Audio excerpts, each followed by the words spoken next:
So ganito ha, on and off tayo.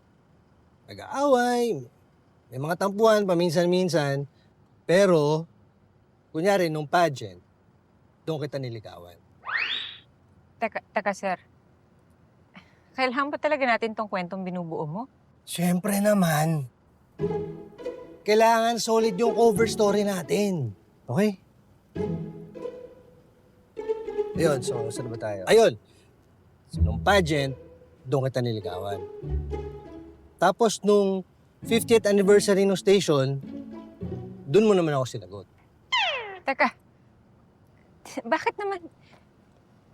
Doon talaga sa anniversary? Bakit? May problema ba? Wala naman. Kaya lang kasi doon ko sinagot si... Okay lang yun. At least, malapit sa katotohanan, di ba? Trabaho to. Wala akong gagawing kalokohan.